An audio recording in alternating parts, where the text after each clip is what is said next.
Senator Robin. Gusto ko nang bumaba today as Senate President. Mas lalo pang uminit ang kontrobersya sa Senado matapos lumabas ang panibagong tanong tungkol sa affidavit ng umano'y 18 ex-Marines na nagsasabing may kinalaman sila sa pagdadala ng mga maletang puno ng pera.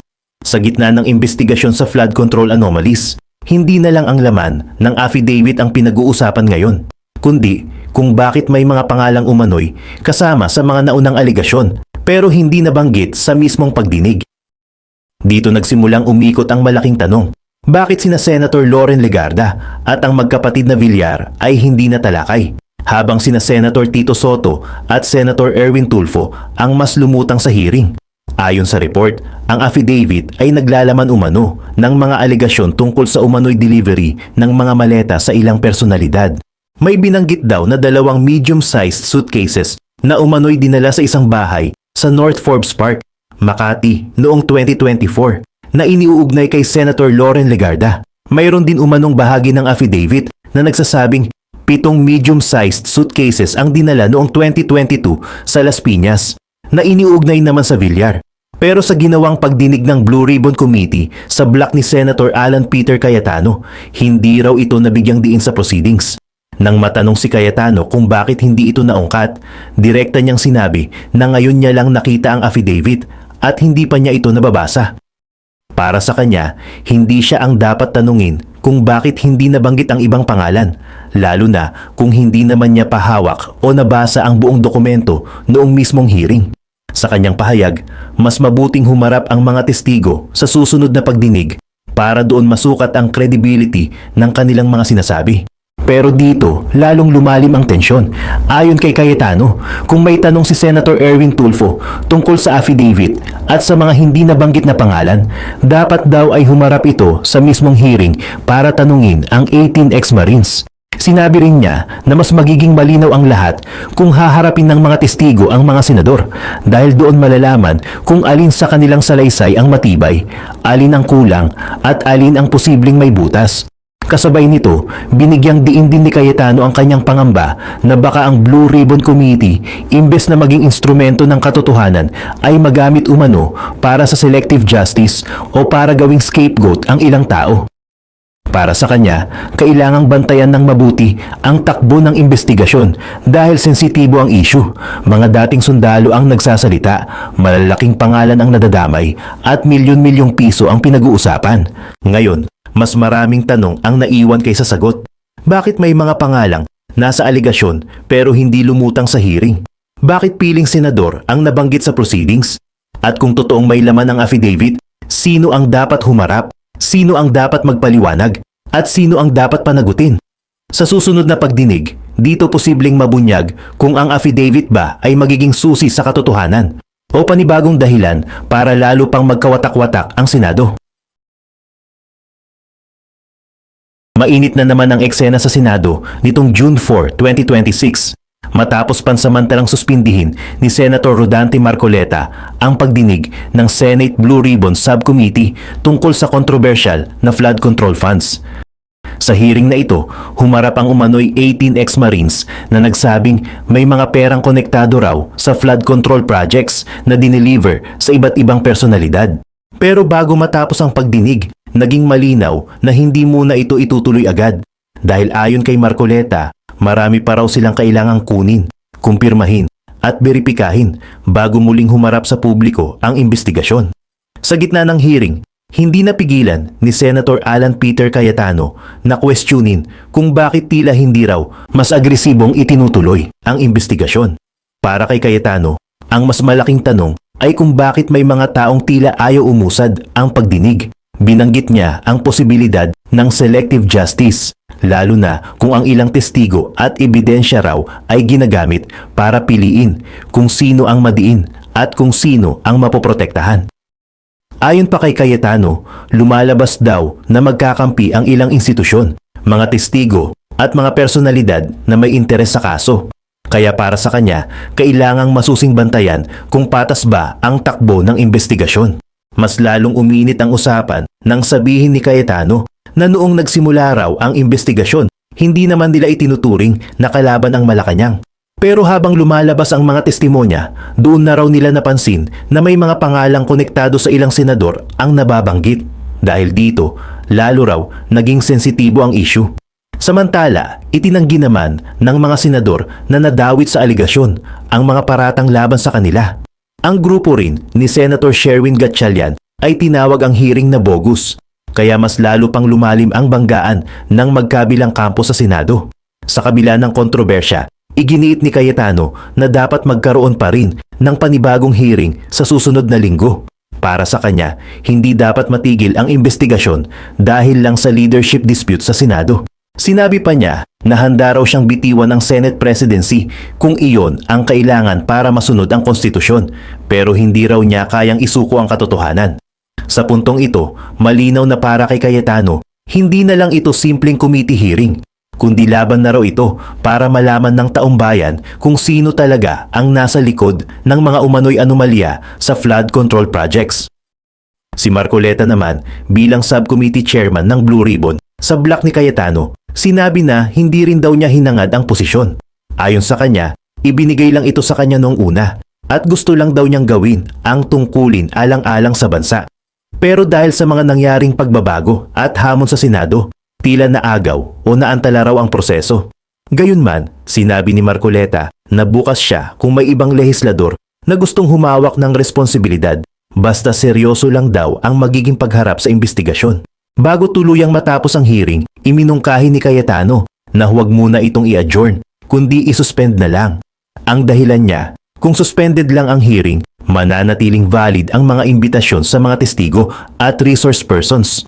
Mas madali rin daw ipagpatuloy ang pagdinig kung kailangan nila itong ibalik agad. Pumayag si Marcoleta sa mungkahi at ipinaliwanag na marami pa silang kailangang kumpirmahin mula sa joint sworn statement ng 18 ex-Marines. Dito na binanggit ni Marcoleta ang mga detalye na susuriin pa ng komite.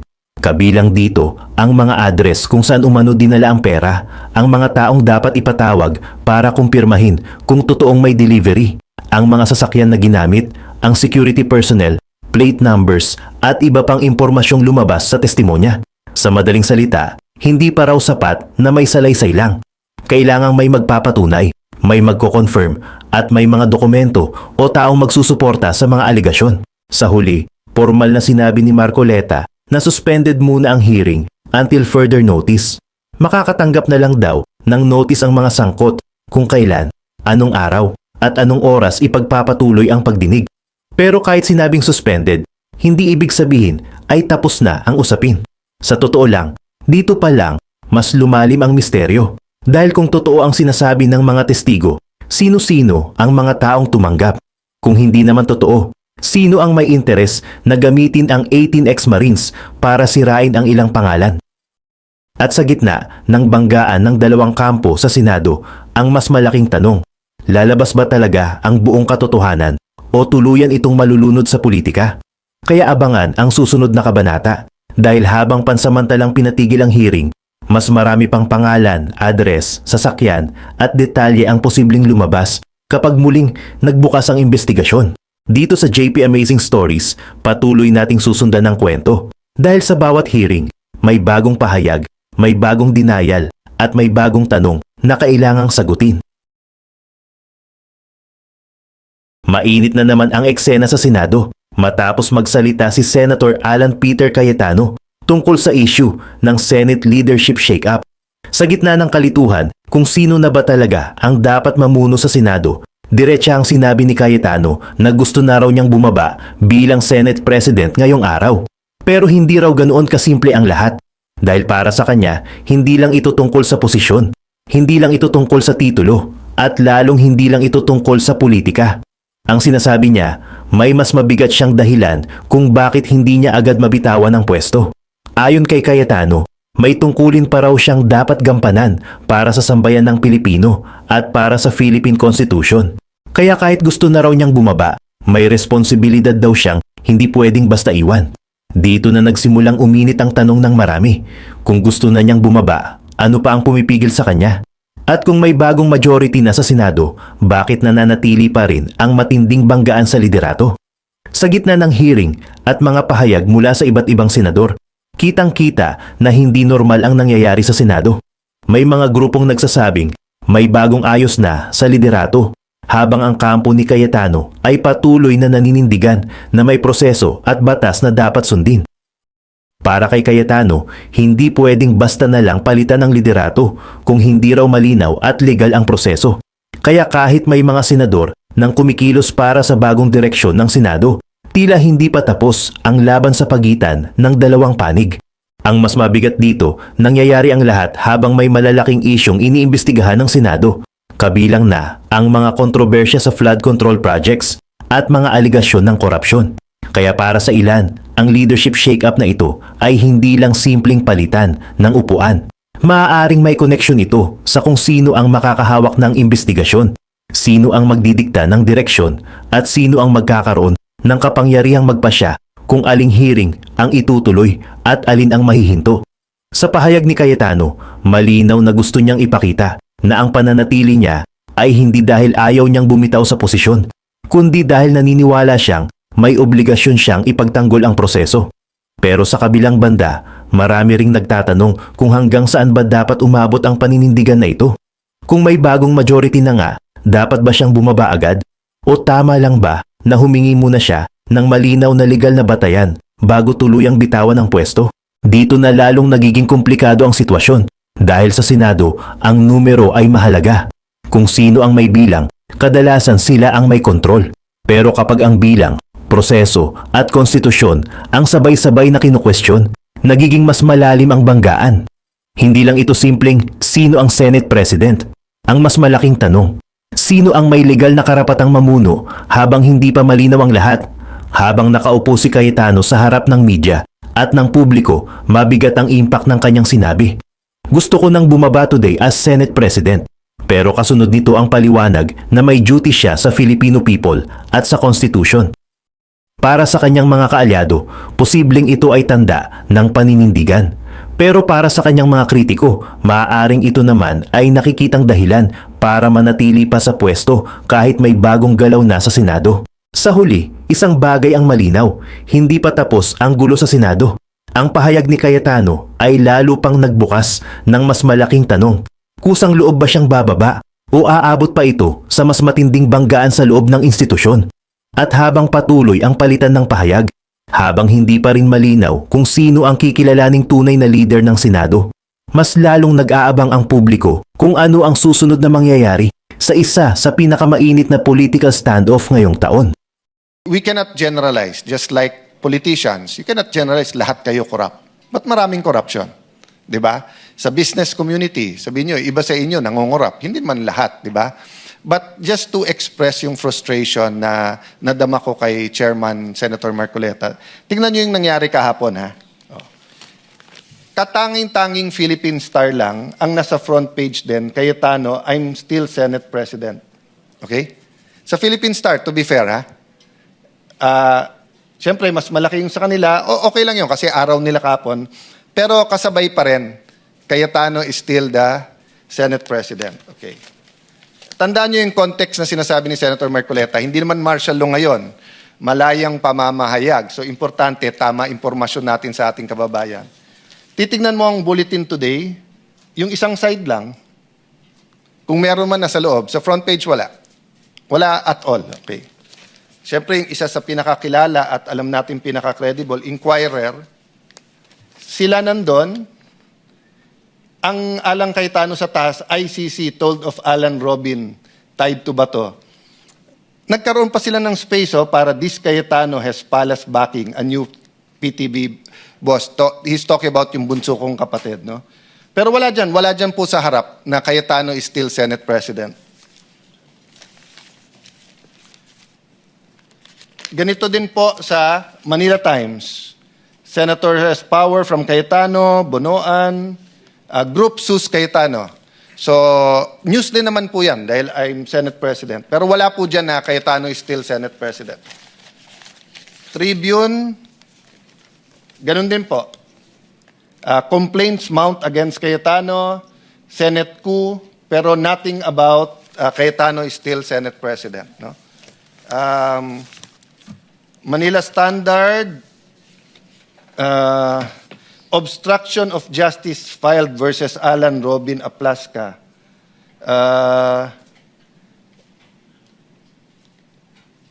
Senate impasse, Blue Ribbon scheduled to June 8. Wala sa front page na tuloy yung Blue Ribbon ngayon. Wala yung Alan Cayetano is still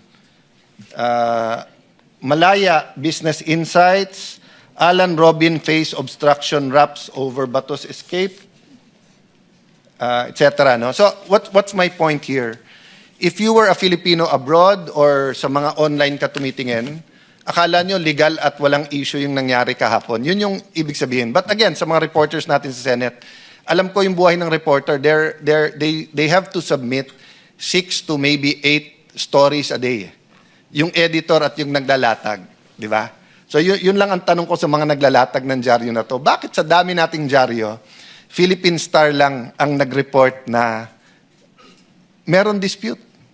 Meron nagsasabing si Cayetano pa rin ang Senate President at may nagsasabing may acting Senate President. No? On that point, I'd like to thank Senator Robin Padilla because if not for him having the correct strategy of pulling Senator Pia aside or pushing Secretary Remulla pagpasok, hindi kayo nakapasok ngayon dito. No?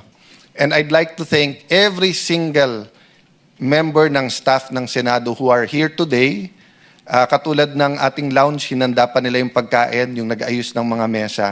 But hingi lang ako, Chairman, na magdasal at mag-reflect ang mga taga-Senado.